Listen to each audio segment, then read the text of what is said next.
This is Tax Pro Nation, the home of independent tax professionals. Find community, maximize your earnings, and live life on your own terms. I'm your host, Jeff Dolan, Vice President of Pronto Tax School. And I'm your co-host, Andy Fry, founder and CEO of Pronto Tax School. My grandfather started Pronto Income Tax in Los Angeles back in 1965. My father and I carried on the family business and became tax business entrepreneurs. I launched Pronto Tax School because I know that given the right training and tools, you too can experience the freedom the tax business can offer. I grew up with a dad who wasn't working all the time, who had time to spend with his 5 children, who could take us to the beach on a Tuesday if that's what he wanted to do. The tax business can be an ideal business for people who want that kind of freedom, but it's got to be done purposefully in order to work that way.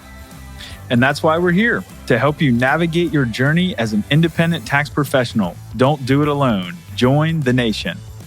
Let's jump in.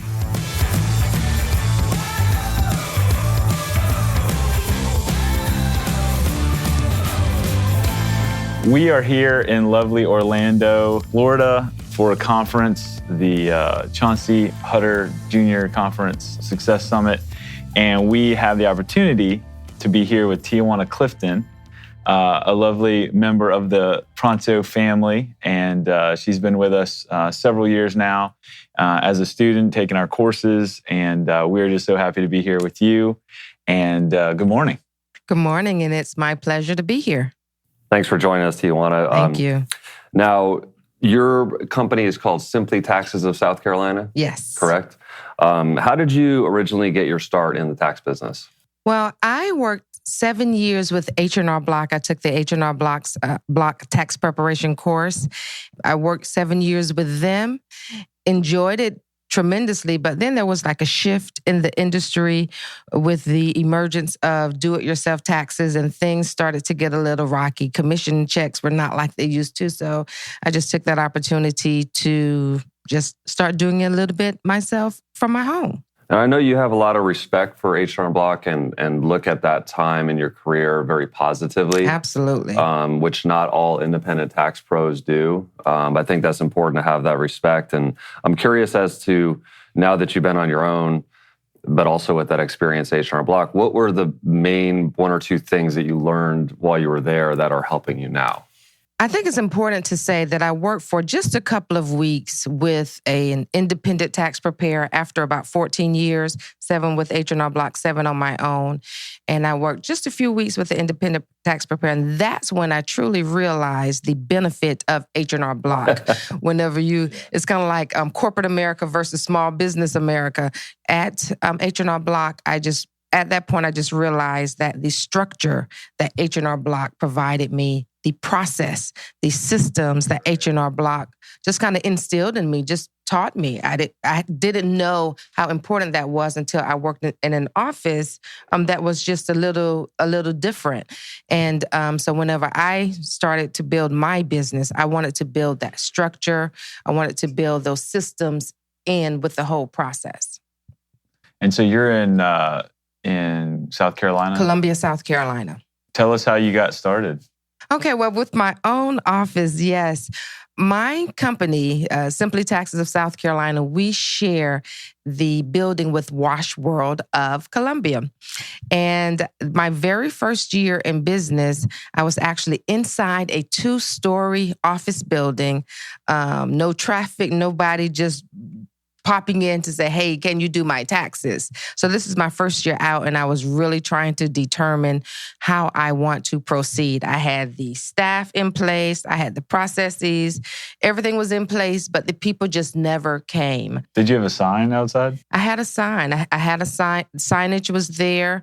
I'd sent out postcards. The U.S. Postal Service has this great product called Every Door direct mail, and it's extremely affordable direct marketing for the entrepreneur, for small businesses. I utilized that, but those people just never came through the door. I think, and it was a visibility. We all know how important location is. So I was trying to determine what I wanted to do, if I wanted to move it back into my house, if I wanted to try to find another location. And one day I just went to a laundromat not too far from my office just to pick up some linens for my full-time job. And there, I just saw the new world of laundromat kingdom. It's all nice and neat and orderly with cable monitors on the walls. You don't put quarters in the machines anymore. They're all by card. It just wasn't seedy. It was nice and orderly, had an attendant to assist you. Who ever heard of somebody actually being there to help you? So I started thinking at that time, this is the exact phrase that popped in my mind, my marketing mind. Well, you're going to be in the laundromat 2 hours anyway. You may as well do your taxes while you're there. Two birds with one stone. Yeah, absolutely. You know what? That was my first slogan, kill two birds with one stone. I reached out to the owner, and he had another laundromat that had an office already built in. It was nicely glass enclosed. It just happened to be inside the laundromat. So I thought I had some challenges. I would have some challenges trying to get people to come to the laundromat to get their taxes done.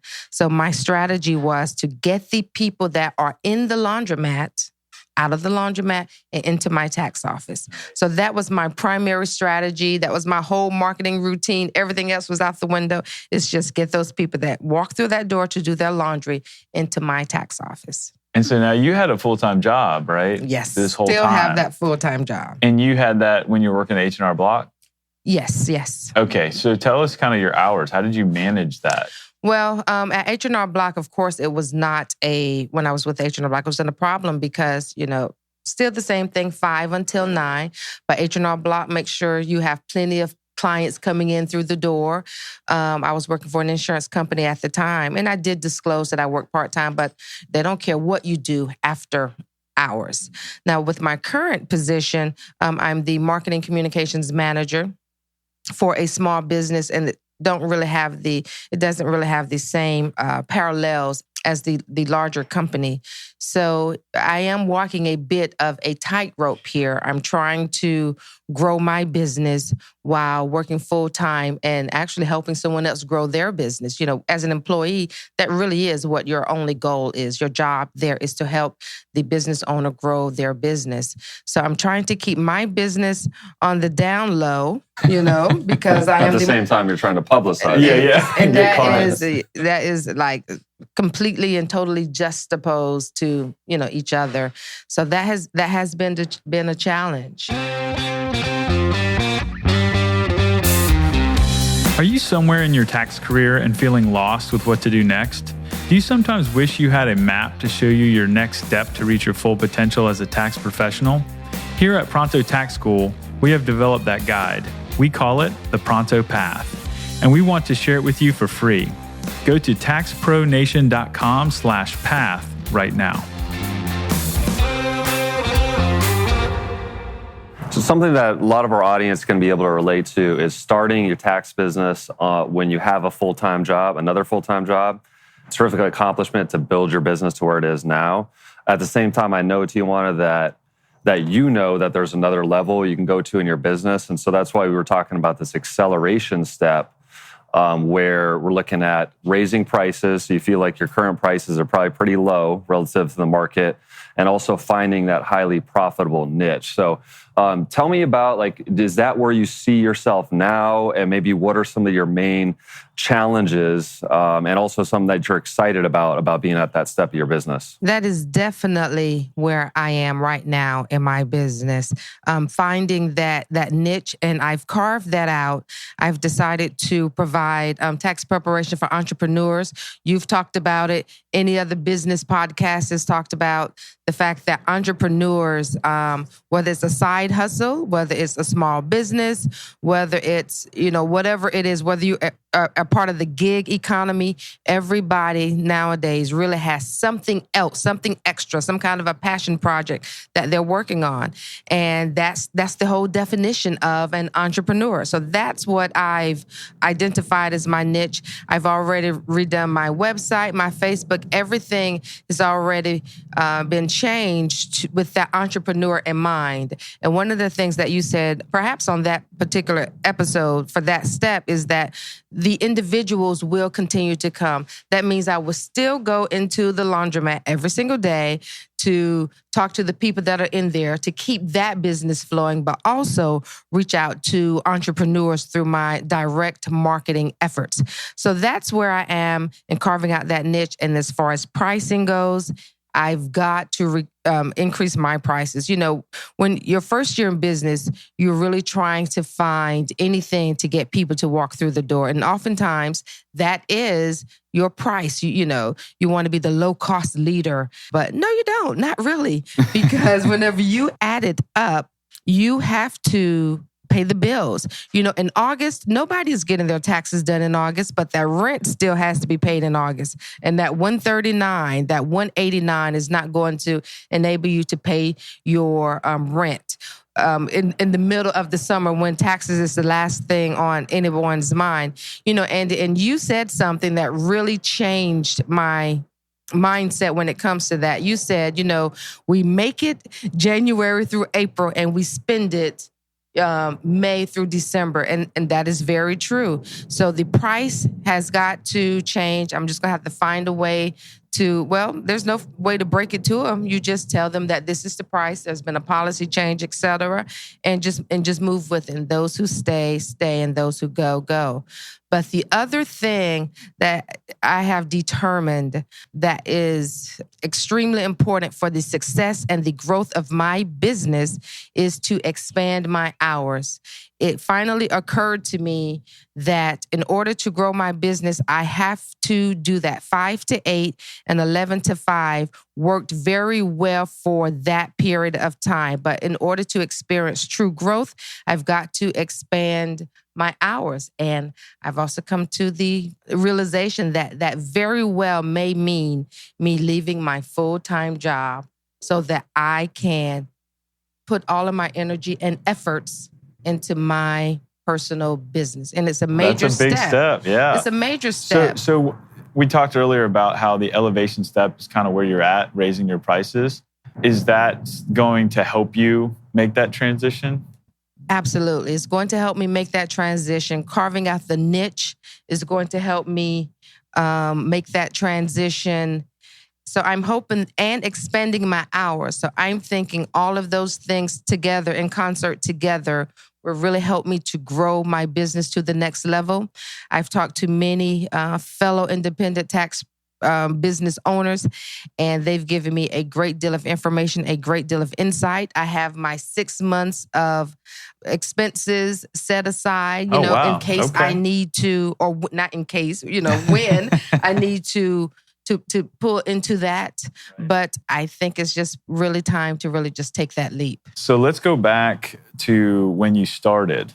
What was kind of the thing where you were working your full-time job and you knew you wanted to start a side hustle? Was that kind of a similar experience, or is this a much bigger leap to try to make?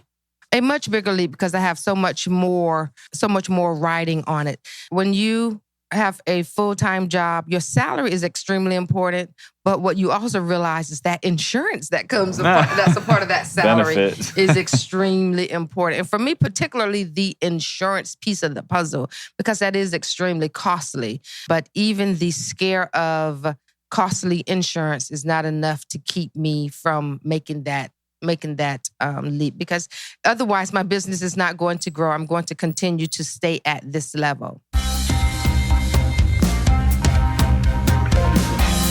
Are you thinking about getting into the tax business, but not sure where to start? Maybe you're not even sure the tax business is the right fit for you, and you don't want to invest a lot of money or time quite yet. You just want to get a taste of tax knowledge and see if you like it. Or maybe you're an experienced tax pro and you see someone else in your world who needs an introduction to the tax business, but you don't have time to teach all the basics. If either of those situations sound familiar to you, you need to check out the Pronto Tax School Basic Income Tax course today. It's fun, entertaining, and gets you a real IRS credential. Go to taxpronation.com/basic to find out more. One thing that I think is definitely going to be a challenge, which I know you can overcome, is as you move into doing more work in the entrepreneur niche, a lot of us as professionals, we don't want to say goodbye to our existing clients, which you're kind of in a different niche. And I think, at this conference we're at right now is a good point made that you can have a couple niches, that can be highly profitable. So tell us a little bit about how you're going to navigate that, focusing more efforts on the entrepreneur side while still being able to serve that kind of more apartment living taxpayer that's at the laundromat. How do you navigate that? Yeah, I definitely will not ignore those clients who helped me get to where I am to help me grow this business. So I will definitely continue to go into the laundromat every day and really bring those clients in. That is just instilled in me. The other thing that I'm going to do as far as the entrepreneurs, as I've mentioned, revamp the website. I'm looking at doing some, maybe some radio advertisement, direct mail. I'm already growing my Facebook community and use that social media, really increase the social media aspect of it as well. So I think those two things can coexist without a problem at all. I think that would be fairly, manageable, but also with the entrepreneur piece of the puzzle, there's also 1099 processing. There's also bookkeeping services. There's also, payroll. So those things are other options, other avenues that I can assist and help to grow that business. And as you have said, tax season is about 100 days. Well, I, don't have a job to return to. Of course, I can easily go and return to a job, but, there are other things that I can do to perhaps even complement the tax preparation outside of those 100 days. I've been looking at property management, about every week someone asks me, do you know anyone who has a rental property? We're looking to move. Do you know someone who has a house for rent? So that's something that I'm looking at, perhaps even getting my a certificate or property management, going through that process so that whenever people ask me, yes, certainly I know someone, instead of farming them off to someone else. Yeah, and I think that's it's awesome because that stabilization step is when you add that second service Absolutely. That's profitable for you, really rounds out your business. And it's funny how the different steps of this path relate to each other, because when you are able to really pass through successfully this elevation stage, you have the income, and which creates more time for you to learn a second service and build a second service. So this is such a key time in your business. And I know you said that your average pricing right now is definitely below market. So let's talk a little bit about, just because I've been through it so many times myself, you're sitting down with that client that's been paying, let's say it's $100. Your numbers, you need them to pay closer to $200. If I'm that client, tell me why I'm going to be good with that. Well, the whole strategy is to indicate the value of what I am giving, the value of the service. I am a professional tax preparer. I've been preparing taxes for 18 years, and I am here for you year round. I'm not someone here who is just here to make that quick bucks during tax season and then run out the door. Anytime you need me, I am here. You can always call me whenever you come to the laundromat. I am here to say hello to you. So why would I need? Why would I need to call you, or what? Why is that a benefit for me that you're available? This is the time of the year in which the IRS starts to send out tax letters, and you need to know why is your refund delayed. And this is something that all tax preparers do. I have a client who hasn't received their tax refund. And just the other day, I'm on the line with the IRS on his behalf, with the South Carolina Department of Revenue on his behalf, just to get the ball rolling. As soon as I call, the lady says, yes, I see it here. I think I'll go ahead and push it through. I'm thinking, why wasn't it pushed through all before? So it's like they were sitting there waiting for me so that they can push it through. But oftentimes, especially my older clients and clients who are not as savvy, they don't know how to, or they don't choose to go to Where's My Refund or to the Department of Revenue's website to see the status. They are, as part of their fee, they feel like they are paying for that extra care, that extra attention from me. And now my fees have to reflect that extra care and that extra attention. So how do you feel about that? Is that kind of stressful or anxious? Makes you anxious? I think it can be. I have some clients that may be a little touchy for, but I think after I get my spiel together and looking them in the eye, they've been coming to me for 3 years and they want to see me succeed. Let me tell you a bad sign. When a client tells you that's all, you know that your prices are too low. Well, I thought it would have been. So, that's a very good indication that they are willing to pay you more for what you are doing. You just need to take heed and take that leap and take that all the way across the board. Yeah, and have a strategy. I think people that are listening to this, there's definitely a large percentage of tax professionals that have had to cross that bridge.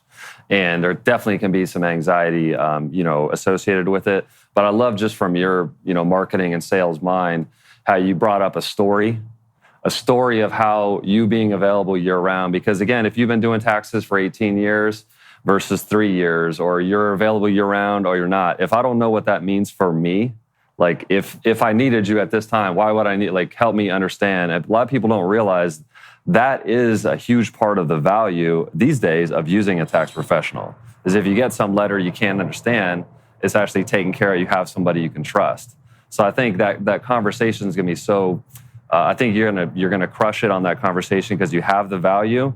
But I can tell you're not just gonna show up for tax season and wing it. You're actually thinking about this stuff absolutely. ahead of time. It is important. It is definitely an important stage, and nobody wants to be kind of sideswipe. You're coming in and you're expecting one thing, and the worst part is when they can't even tell you why. It's just that, the prices of everything is going, that's not really good enough. That's a very good reason for me not to come to you next year because you're not explaining to me what's going on here, what is the value here. So I would certainly, that would certainly be part of the whole process. Tax pros have seen it coming for years. The entrepreneurial wave is here, and that means more opportunity to do corporation, S-Corp, and LLC business tax returns. With the new tax law, they're even more complex and in demand. Professionals who increase their skill set in this area can expect to become more profitable and successful. Pronto Tax School has the perfect online training course for you called Business Tax Verified with CPA Adam Shea. Find out more at taxpronation.com/business. With regard to the entrepreneur's niche, tell us in your area, are there certain industries that are common or certain needs that you see from kind of sub-niches within that entrepreneurs group? Who do you see in your community that's being an entrepreneur and really needs that tax and accounting help? Right now, for me, it is really going to be any taxpayer who may or may not have W-2 wages, but who receive cash and receive 1099 payments. I really want to become the Schedule C queen. I want to really work with people who mow, who have a side hustle mowing lawns, and they need to learn the importance of counting all of their income, not just the income that they get from checks and credit cards, because that is, I'm doing air quotes now, trackable, but the importance of tracking and counting all of their income. And I try to educate people that, there's going to come a day in which you're going to need a new piece of equipment and you're going to want to go to the bank to get a loan, but nobody is going to give you a loan when you've taken a loss every single year. You need to show that your business is indeed a visible and it is a viable business. So that's the 1099 entrepreneur, but also we have a lot of musicians, and I have the in with a lot of musicians. I used to host a lot of musical shows. So I'm using that as a way to really work with the local musicians and help to legitimize your hustle. That's my whole strategy, legitimize your hustle. That may include, making sure you have your EIN, make sure you are registered with the county, making sure you are with the Secretary of State. So my whole strategy is with the entrepreneur to do their taxes, but to make sure that you are on the up and up, come above water, come above ground so that you can grow your business as well. That is going to be a really powerful message because it's a little bit against the grain. A lot of tax professionals that specialize in Schedule C and do a lot of Schedule Cs actually take a totally opposite approach. So it's going to stand out, that messaging. And I think a lot of people, they want to do the right thing, but they don't really have somebody they trust to guide them through that. They want to do the right thing, but not get totally crushed on taxes. They don't understand the benefits of doing the right thing. But I am an up kind of a person. I'm a up and up tax preparer, and I want my clients to be above reproach. I don't want anything about you to be shady or shysty. I want your business to be 100% legitimate. If you owe taxes, then okay, well, this year you owe taxes. Let's find a way to make sure that you're paying your quarterly taxes. Let's make sure that you have enough taxes withheld from your full-time job to cover the tax liability of your hustle income. So, don't hide your money. You're stomping your growth. You're denying your progress by hiding your money. So that's my whole thing, is to help them legitimize their hustle, come above ground. So do you have any stories where you started seeing a trend in your business when you started getting traction and started getting over those 50 tax returns, where you started to realize, okay, I can do really well with this client group? Yes, one of the things is I have a client who was referred to me by my H&R Block counterparts. It was her friend, and she knew that H&R Block's tax preparation fees would be a lot more than he would be willing to pay. So she sent him to me because she knew he would get excellent service. She knew he would, get exactly what he needed, the guidance, the direction, the time to sit and just chit chat, but at a rate that he could actually afford. So when other preparers are sending people to you, that's a very good indication, and that is a business client. So, nice. That's a very good indication that, that you are a trusted voice in the community and that you can actually help people. Mm-hmm. That's great. So one of the things that's nice about the elevation stage, and I know I said acceleration early in the podcast, I remember that, but elevation, so raising your prices with existing clients in a positive way and finding a highly profitable niche. So I think you even said probably a few highly profitable niches potentially, but in that entrepreneur space, once you have crossed over and done that elevation stage the right way, you have the opportunity to bring another team member on, or maybe even a couple team members, and be able to staff up in a profitable way, because you have more, higher average per client, and the numbers actually start to make sense. Now, this is talk about an anxiety point for a lot of professionals, bringing on another person. I can't count how many times just at this conference here, like, it didn't work out, they didn't do a good job, or whatever. But what about us too as leaders within your own business? A lot of times when things don't work out, it's because of us as leaders and taking that 100% responsibility. So talk a little bit, maybe by way of closing out this episode, Teowonna, of what are you looking for in that next teammate? And kind of what do you feel will be the keys to success of making that great for your teammate and for you and for your business? What I'm looking for is, for me, that's extremely important to me, is a team member with a partner mentality, a team member with a partner mentality, a team member who is actually willing to come in and look at processes, look at things, and, say, hey, maybe perhaps we can try this. Someone to come in and take ownership of their piece of the puzzle. Someone to come in and be willing to not just sit and wait for me to bring the business through the door, but to share their business card, be willing to get people in the door as well. The entire business grows, their role and level of responsibility within business grows whenever they begin to help grow the business as well. So I'm looking for a team member with a partner mentality. So it sounds like the compensation plan for that person and the messaging to that person will really be key, because not everybody can get into that. Absolutely. Yeah, but some people can. There's some great people that's exactly what they're looking for. Right. The compensation, a little higher, a little different type of compensation, perhaps based on commission, based on their production. But yes, absolutely. Someone who is really driven to produce more so that they can so that they can earn more and be more successful. But I want to go back to something I heard someone say at the conference this week. One of the biggest challenges I think that all tax preparers have is a major fear that you are hiring and you are training your competition. You're going to hire them and they're going to take your business or take everything that you've taught them and go open their own office, and now they're your competition. But I heard actually Chauncey say this, in which he was talking about him as a coach and how other coaches that have worked with him or worked under him, and what he said, he did not say, now they're my competition. He said, now they do what I do. And that was a major light bulb that just went off in my head. Whenever I hire someone, I cannot be worried that someone very well may be my competition. But it's okay if one day they decide that they want to do what I do.